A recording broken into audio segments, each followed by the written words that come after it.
Yeah, so I'm sorry, this is errata that I am giving to the way I closed the last lecture, uh, where I said that, looking at this, that these two coefficients of the non-basic variables x3 and x4 are zero, so we can stop here. That's not correct thing to do. As I had said earlier, also that f of x should be completely expressed in terms of the non-basic variables. Now, this expression is right now in terms of both objective function is both in terms of the basic variables and the non-basic variables. So the basic variables x1 and x2 first have to be expressed in terms of non-basic variables x3 and x4. Then they have to be substituted in this equation. Then the whole thing will reduce to only in terms of non-basic variables x3 and x4. And then the optimality test has to be made. Okay. So towards that end, what we are going to do is we are going to write the matrix form of these two equations as the basic partition. For the basic partition, our basic variables are x1 and x2.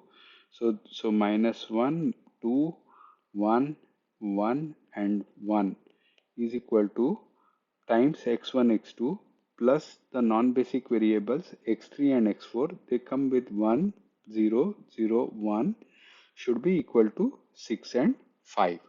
So now to get this basic variable x1, x2, this is the B matrix here. This B matrix has to be multiplied by, and this is the n is the identity matrix. This is the B vector. So first step is to multiply everything by B inverse. So once you multiply this by the inverse of this side will become only x1, x2. This will be pre-multiplied by inverse of the basis matrix, and 6 and 5 will also be pre-multiplied by the inverse of the basis matrix. Now for 2 by 2 matrix, the inverse is calculated from the Cramer's rule. Very straightforward.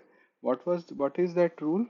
If you have matrix as A, B, C, D and you want to calculate its inverse, then it is AD minus BC, the determinant, assuming that it is not equal to 0. If it is 0, then the matrix is not invertible. Then the diagonals, shuffle the diagonals D and A and change the sign of the of diagonals, that is make it minus B and minus C. So do that, when I do that, I get that the determinant is 1 minus 2, which is minus 3. Shuffle minus 1 here, bring plus 1 here, change the sign to minus 1 and so shuffle minus 1 and 1, so they become 1 and minus 1, and change the sign of 2 and 1, so they become minus 2 and minus 1. The determinant is minus 3, so this whole matrix becomes this. So then once you have substituted it in this equation, then the x1, x2 simplifies to this particular form, and I just leave it to you to check it out. So therefore, x1 can be written as, when you expand this equation, this whole thing multiplied by 6 by 5 becomes 4 by 3, and minus of minus becomes plus, so 1 by 3 x3 and then minus 2 by 3 x4. Similarly, x2 can be written as 1 by 3. This whole thing becomes 11 by 3. 6 plus 5, 11 divided by 3. 11 by 3 minus 1 by 3 x3 minus 1 by 3 x4.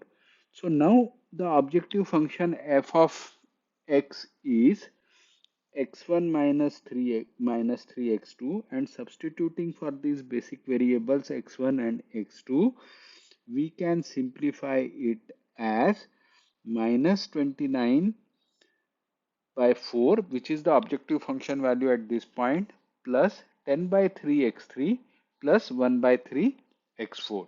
So now if I increase the non-basic, any of these non-basic variables x3 and x4, what is going to happen?